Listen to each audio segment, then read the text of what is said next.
Okay, so Assalamu alaikum. Well, in this video, we'll take a look at all the clinicals which are related to medulla or midbrain.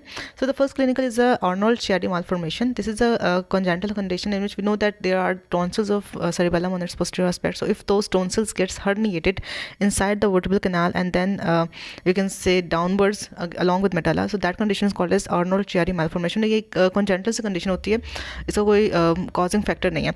So simply the herniation of cerebellar tonsils and medulla through the foramen magnum into the vertebral canal is called as Arnold-Chiari malformation.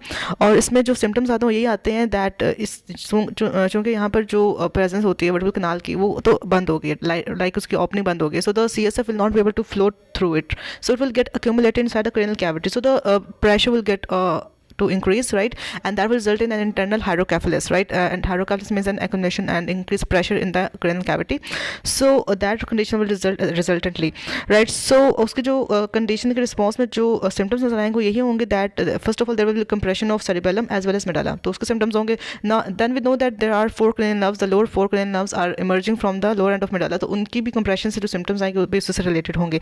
So that is a condition which is called as Arnold-Chiari malformation. The next condition is basically the vascular abnormalities related to medulla, right, और इसमें होते हैं lateral medullary syndrome और एक होता है medial medullary syndrome. We know that two separate arteries are supplying the two structures. जो lateral part of medulla होता है that is being supplied by posterior inferior cerebellar artery called as the pica artery, branch है vertebral artery. So if the vertebral artery or the pica artery gets to you can say अगर उनका thrombosis हो जाए, उनकी compression हो जाए, फिर उनकी occlusion हो जाए, that will result in the lateral medullary syndrome of Wallenberg, right. So ये सिंड्रोम होता है. सो अब हम देखने के यहाँ पे कौन कौन से इंपॉर्टेंट न्यूक्लिया पढ़े हैं, कौन से इंपॉर्टेंट ट्रैक्ट्स पढ़े हैं, कौन कौन से इंपॉर्टेंट यू कैन से सेंसरी और मोटर ट्रैक्ट्स पर जिनके यू कैन से नेक्रोसिस से हमें डिफरेंट सिम्टम्स नजर आएंगे, तो वही फिर कैरेक्टरिस्टिक होंगे लेटरल मेडुलरी सिंड्रोम के भी. सो यहाँ पर हमें इंपॉर्टेंट न्यूक्लिया नजर आते हैं in the lateral aspect of medulla. वो होते हैं वेस्टिबुलर न्यूक्लिया जो कि डिफरेंट बैलेंस से रिलेटेड है. स्पाइनल ट्रैक्ट का न्यूक्लियस, उसका न्यूक्लियस नजर आता है, उसका ट्रैक्ट नजर आता है फिफ्थ क्रैनियल नर्व का. न्यूक्लियस एम्बिगुअस जो कि 9th और 10th क्रैनियल नर्व को फाइब्रस दे रहा था, and spinal thalamic tract as well जो कि एंट्रोलेटरल दोनों होते हैं. अच्छा, तो हमें जो यहाँ पे सिम्टम्स नजर आएंगे, first of all ipsilateral loss of sensation on the face because of the हमने देखा कि ट्राइजेमिनल का न्यूक्लियस डैमेज हुआ है, तो उसकी वजह से इप्सिलेटरल साइड ऑफ फेस पे हमें पेन और यू कैन से टच की सेंसेशंस लॉस हो जाएंगी.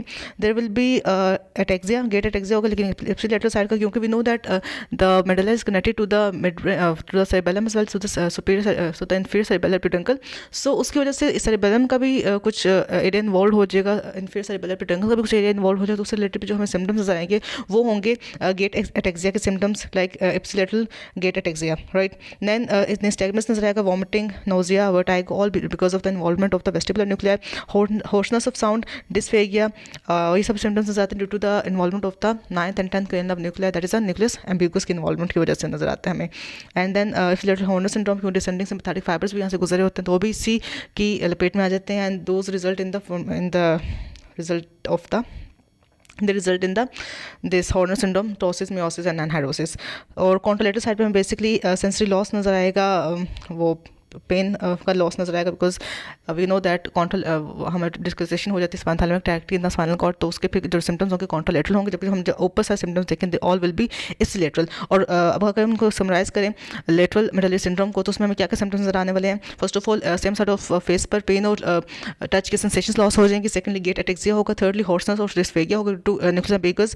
हमें वर्टाइगो और नजर आएगा, nystagmus नजर आएगा, नोजिया नजर आएगा, all because of vestibular nuclei, right. And cerebellar peduncle से गेट एटेक्सिया हो रहा है, ठीक है. हॉर्नर सिंड्रोम हो due to descending sympathetic fibres. और कॉन्ट्रोलेटर साइड पे we are seeing that there is a sensitive loss of pain and temperature fibres because of the involvement of the anterolateral spinal thalamic tract. तो ये हो गया हमारे पास lateral medullary syndrome. Medial medullary syndrome भी होता है जो जिसमें इन्वॉल्वमेंट होती है मिडिल एस्पेक्ट ऑफ मेडुला के, वहाँ पे जो ट्रैक्ट्स होंगे डिफरेंट हैं दैन द लेटरल वंस, ठीक है. तो उसमें कौन कौन से ट्रैक्ट्स इन्वॉल्व होते हैं, यहाँ बेसिकली 3 इंपॉर्टेंट चीज़ें होती हैं. First of all pyramidal tract involve होते हैं मिडिल एस्पेक्ट में. Secondly we have the medial lemniscus as well, and then we have the hypoglossal nerve nucleus जो कि यहाँ पे प्रेजेंट होता है. You can see hypoglossal nerve निकल रही है, तो इसके सिम्टम्स होंगे इसी रिलेशन में होंगे. We know the middle part of spine mostly आ रही होती है फ्रॉम द वर्टिबल आर्टरी, तो अगर उसकी नेक्रोसिस हो जाए या सॉरी उसकी अगर ऑक्लूजन हो जाए तो क्या क्या सिम्टम्स आएंगे, क्योंकि पायरोनल ट्रैक्ट डिसेंडिंग फाइबर्स दे रहा होता है तो सेम साइड की हेमीपैरेसिस हो जाएगी, सेम नहीं I should say opposite side की, क्योंकि यहीं पर उसकी डिकोसेशन भी हो रही होती है, डिकोसेशन के बाद ही पैरामिड्स बनते हैं, ठीक है।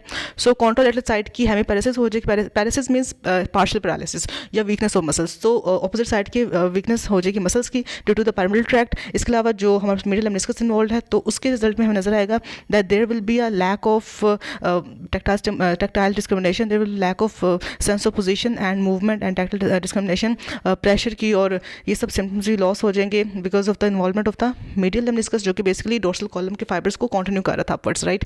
सो उसकी वजह से हमें 2 पॉइंट डिस्क्रिमिनेशन नहीं होगी, हमारे पास फाइन टच की सेंस नहीं होगी और सेंस ऑफ पोजीशन भी नहीं होगी। Next one was the hypoglossal nerve का न्यूक्लियस, वो इन्वॉल्व है तो सेम साइड ऑफ टंग के मसल्स की पैरालिसिस हो जाएगी और टंग की प्रोट्रूजन हो जाएगी टुवर्ड्स द पैरालाइज्ड साइड। तो ये हो गया सिम्टम्स होता है मीडियल मेडलरी सिंड्रोम कि कॉन्ट्रालैटरल साइड पे हेमीप्लेजिया हो जाएगी, हेमीपैरेसिस हो जाएगा, कॉन्ट्रालैटरल साइड पे loss of position and vibration sense हो जाएगी और सेम साइड पे क्या हो जाएगा, टंग के मसल्स की पैरालिसिस हो जाएगी और साथ में protrusion of tongue towards the paralyzed side. So then we have the symptoms related to the midbrain.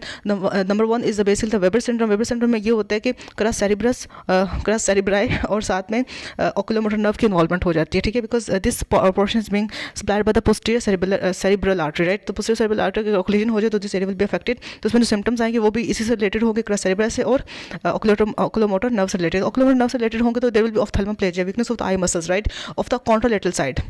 Right बल्कि ऑफ्थेल्मोप्लेजिया तो सेम साइड का होगा, लेकिन since we know that all this fibres जो कि हमने क्रस सेरेब्रस से गुजरते हुए देखे थे, कॉर्टिकोस्पाइनल, कॉर्टिकोन्यूक्लियर, फ्रंटोपोंटाइन, टेम्पोरोपोंटाइन, और वो सब कॉन्ट्रालेटरल थे, ठीक है।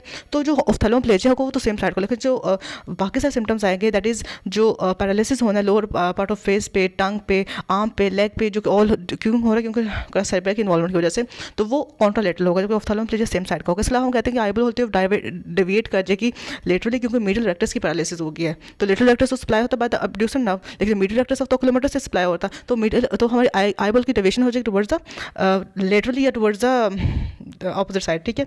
और जो पीपल होगा डायलेट हो जाएगा, फिक्स हो जाएगा, light and accumulation and there will be ptosis of the lower upper eyelid, क्योंकि since again the symptoms are related to the oculomotor nerve. और क्रस सेरेब्रल के क्या सिम्टम्स आ रहे हैं, ऑपोजिट साइड पे हेमीपैरेसिस हो रहा है और पैरालिसिस हो रहा है of the face, tongue, arm and leg. तो ये सारे सिम्टम्स किसके हैं, वेबर सिंड्रोम के हैं। ओकुलोमोटर नर्व इन्वॉल्व हो रही है, साथ में क्या इन्वॉल्व हो, क्रस सेरेब्रल। अच्छा, next is a Benedict syndrome. अच्छा, again the same condition is there. Then we have the Benedict syndrome जिसमें इन्वॉल्वमेंट हो रही होती है दो चीज़ों की, नंबर 1 रेड न्यूक्लियस की एंड नंबर 2 मीडियल लेमनिस्कस की। तो इस ये अगेन किसी न किसी आर्टरी की ऑक्लूजन की वजह से होगा। So since medial lemniscus involve, you can say कि किस चीज़ की होना चाहिए लॉस होगा, सेम साइड का हमें बल्कि ऑपोजिट साइड का हमें नजर आएगा, हमें एनेस्थीसिया, हमें 2 पॉइंट डिस्क्रिमिनेशन नजर नहीं आएगी, प्रेशर सेंस नहीं होगी और lack of sense of position होगी, राइट। और इसके अलावा जो इन्वॉल्वमेंट हो रही है रेड न्यूक्लियस की, क्योंकि रेड न्यूक्लियस ने इन्वॉल्व बेसिकली कंट्रोल करनी होती हैं वॉलंटरी मूवमेंट्स को, तो अगर वॉलंटरी मूवमेंट्स को हम रेगुलेट नहीं करेंगे, कंट्रोल नहीं करेंगे, तो इनवॉलंटरी मूवमेंट्स रिजल्ट करेंगी। सो रेड न्यूक्लियस की इन्वॉल्वमेंट को there will be involuntary movements of the limbs of the opposite side, ठीक है, और कॉन्ट्रालेटरल हेमी एनेस्थीसिया हो जाएगा ऑफ द डेफिनेटली कॉन्ट्रालेटरल तो ऑपोजिट साइड का। सो मीडियल लेमनिस्कस और रेड न्यूक्लियस इन्वॉल्व है बेनेडिक्ट सिंड्रोम में, और वेबर में कौन सा इन्वॉल्व था, oculomotor nerve and the our crus cerebri. So ये कुछ conditions जो associated with the midbrain as well as with the medulla. So I hope it was helpful for you. Thank you so much. Allah Hafiz.